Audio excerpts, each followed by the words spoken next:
If your AC is blowing ice cold on the passenger side, but blasting heat straight into your face on the driver's side, don't pay for a $600 recharge yet. Before you pick up the phone and brace for an expensive repair bill, stop. There is a 2-minute trick hiding right inside your dashboard that fixes this for free. Here's what almost nobody tells you. The second your AC starts acting weird, your brain jumps straight to, "I'm out of refrigerant." That's the assumption a lot of repair shops are counting on. The truth is, the vast majority of the time, your refrigerant is completely fine. You're dealing with a tiny electronic glitch, not a mechanical failure. Walk into the wrong shop with that complaint, and they'll hit you with a $150 to $200 diagnostic fee, press a couple of buttons, hand you the keys, and act like they just performed open-heart surgery on your car. Today, I'm giving you 3 free methods to reset the system yourself, starting with the cleanest option that won't even wipe your radio presets. Let's get into it. What's actually wrong? If your car was built in the last 20 years, it doesn't use the old-school cable and lever system anymore. Modern climate control runs on what's called a blend door actuator, a small electric motor that spins a plastic flap open and closed behind your dash. That flap decides how much freezing air from your AC core mixes with the hot air off your heater core. Turn the dial to cold, and the motor swings that door shut on the heater side completely. Turn it to hot, and it swings the other way. That little motor relies on your car's computer knowing exactly where fully open and fully closed actually are. Every once in a while, that calibration gets wiped out. Battery ran low, jump-started the car recently. Random voltage spike in the electrical system. Any of those can confuse the computer enough that it loses track of where the door sits, and it gets stuck cracked open toward the heater core even when you've told it to go full cold. Before you assume that's automatically your issue, one correction you might have heard online. Some people say uneven temperature between vents is never a refrigerant problem. That's not entirely accurate. If your system is genuinely low on refrigerant, your evaporator core can freeze unevenly on one side, making one vent stay cold while the other creeps warm. It's a real possibility. But testing refrigerant costs money and time. The electronic reset costs nothing and takes 2 minutes, so we always try the free fix first. Method 1.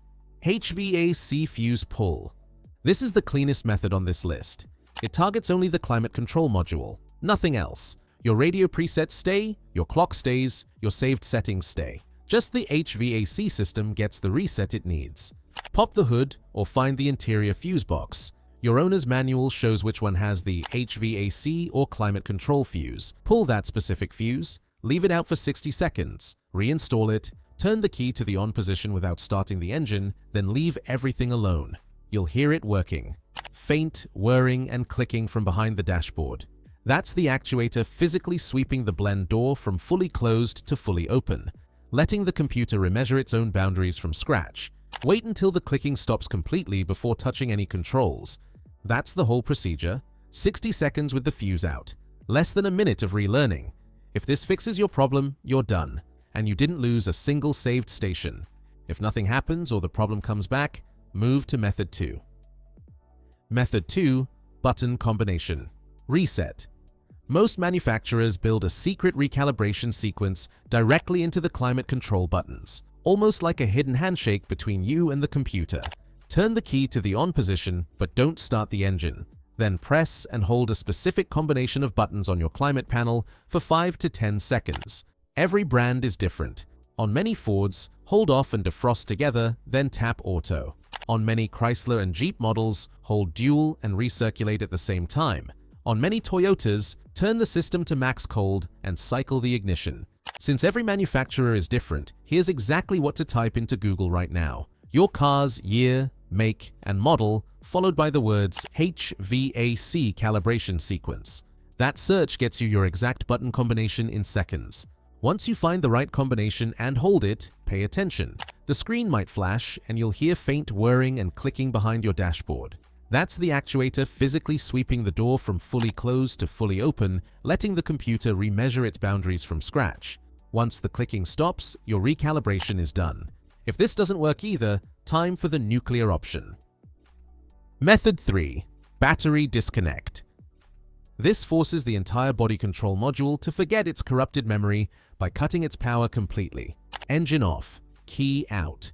If your car uses push button, start walk the key fob at least 10 feet away from the vehicle. Some modules stay partially awake as long as the fob is nearby. Pop the hood, find the battery. You're only touching the negative terminal, the one marked with a minus sign or covered in black. Loosen the nut holding the clamp with a wrench, lift it completely off the terminal and tuck it somewhere it can't accidentally touch metal. Do not touch the positive terminal. Here's a step most home mechanics skip. Get back inside and press the brake pedal firmly 5 to 10 times. This drains leftover charge sitting in the car's capacitors, so the climate module completely loses power instead of holding on to residual memory. Let the car sit fully disconnected for 3 minutes. Then reconnect the negative clamp, tighten it snug, and close the hood. One quick reality check before you do this. Disconnecting the battery resets your clock and wipes your saved radio stations.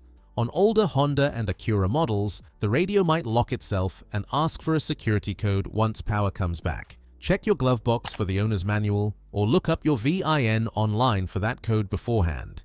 And if you're driving a newer European luxury vehicle or a hybrid loaded with onboard computers, pulling the battery can sometimes trigger a temporary steering or traction control light. It's usually harmless and clears after a short drive, but if that makes you nervous, the fuse pull method in step 1 is the safer route for those vehicles. The test. Don't assume it worked and walk away. Test it. Start the engine, let it idle. Turn the AC to max cold on both sides for 2 full minutes so the system can run through its automatic sweep. If your car has dual zone climate control, here's the real test. Crank the driver's side to maximum heat. Leave the passenger side on maximum cold. Put your hands on both vents simultaneously.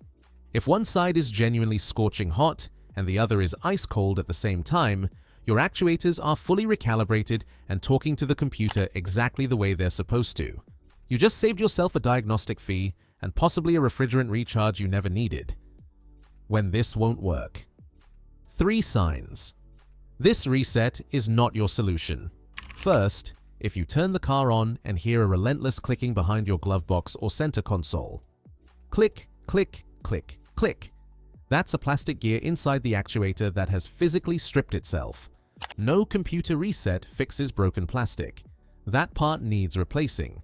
Blend door actuator replacement runs $150 to $300 plus labor depending on location behind the dash. Second, if the cold air comes back after your reset, but 2 days later you're right back to warm air on one side. The actuator motor has developed a physical dead spot and is slipping out of alignment internally. Again, replacement, not reset. Third, if the air out of every single vent is weak or the whole cabin blows hot no matter what you do, that's a different problem entirely.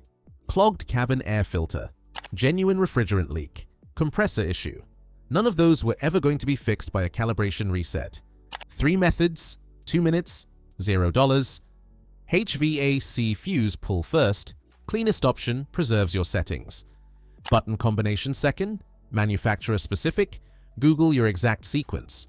Battery disconnect third, the full reset when nothing else works. Yeah, if this just saved you a $150 diagnostic fee, drop your car's year, make and model in the comments and tell me which method worked. I read through everyone and track which models glitch the most.